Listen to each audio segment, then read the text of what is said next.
Aussi pertinente que touchante.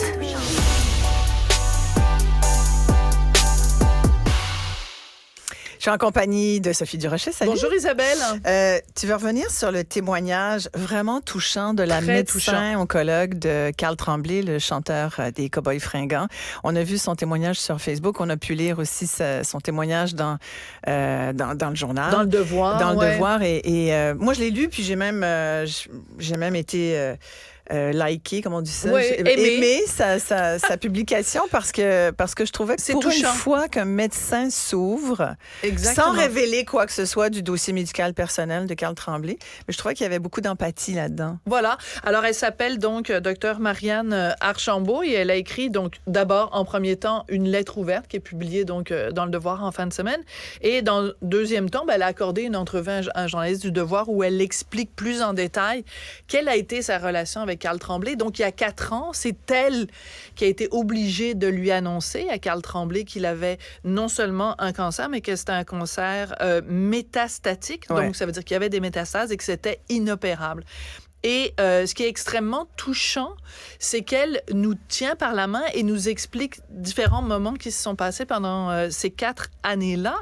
Et c'est surtout qu'elle nous explique, et moi, c'est ce qui m'a le plus touchée en tant que chroniqueuse culturelle, la détermination qu'il avait, Carl Tremblay, à vouloir monter sur scène malgré tout. Donc nous, on le regardait pas des coulisses, mais on le regardait de la salle, ou on le regardait, tu sais, comme le fameux moment cet été à Québec. Mm-hmm. Mais ce qu'elle nous dit, c'est que lui, quand elle le rencontrait, elle, comme médecin, elle lui disait « Tu n'es pas assez en forme et tu vas te tuer en allant sur scène. » Elle raconte que en 2020, il voulait, lui, faire sa tournée en Europe. Et elle lui disait, ben non, il faut que tu prennes toutes tes énergies pour te soigner toi. Puis il a dit, non, malgré le cancer, je veux quand même faire une tournée en Europe. Finalement, il y a eu la pandémie qui a fait en sorte que la tournée européenne a été annulée. Mais n'eût été de l'annulation à cause de la pandémie, il serait allé faire la tournée en Europe. Et elle explique exactement la même chose par rapport à Québec,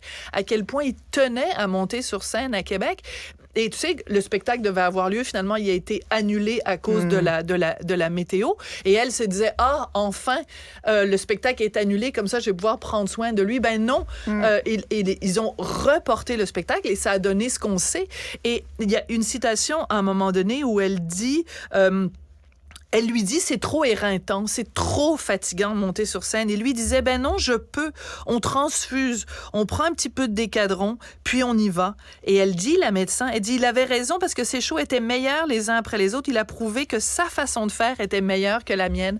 Et ça, je trouve ça extrêmement touchant. Excuse-moi, j'en parle, mais j'en ai des frissons. Je trouve ça extrêmement touchant d'un médecin qui dit, écoutez, moi, je parle d'un point de vue médical. Voici le conseil que je donne à un de mes patients. Ouais. En lui disant, je regarde ton état physique et moi, comme scientifique, je te le dis, tu seras pas capable. Et l'humain lui répond en disant, oui, je vais être capable. Et finalement, il monte sur scène et porté par l'énergie de 10 000, 100 000 personnes. C'est une force vitale.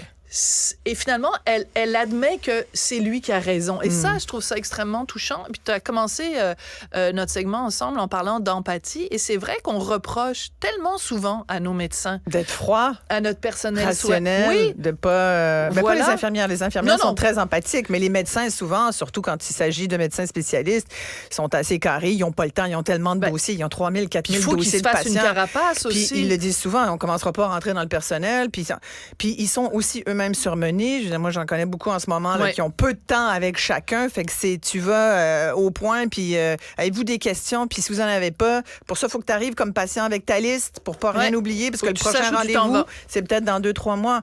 Mais moi, j'ai côtoyé Joanne Fontaine, qui était une bonne amie à moi. Joanne. J'ai eu l'occasion de faire 2 documentaires avec elle. Et c'est à sa demande qu'on a fait le premier, c'est à sa demande qu'on a fait le deuxième. Et Joanne m'avait expliqué que, un peu comme Carl Tremblay, le fait d'être en public, c'est des gens qui ont passé leur vie sous l'œil du public, adulés par des fans. Et à se nourrir de l'amour du public. De cet amour. Puis si tu es un artiste parce que tu veux qu'on t'aime, là, tu sais, un artiste qui dit le contraire... C'est un menteur. Bon. Mais même nous, tu sais, dans ce qu'on fait, on veut que le monde nous aime, on fait pas ça pour que le monde nous haïsse. Fait qu'on est porté par ça, on est porté par les gens. Puis c'est humain, l'humain est porté par l'autre. Et je pense que ça contribue à la force vitale. Joanne, on y avait donné, écoute, même pas 1 an à vivre. Puis elle a vécu? Elle a vécu 7 ans de plus.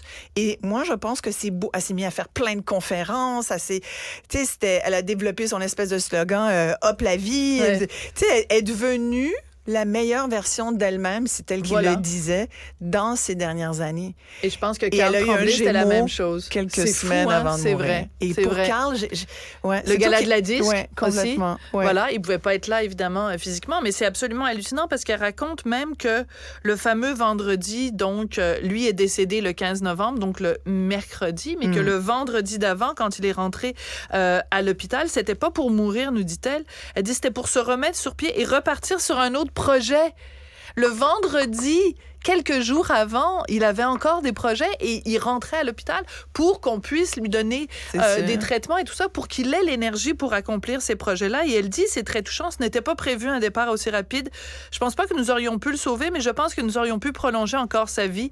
Mais la maladie, elle, avait son plan à elle. Elle nous a devancés.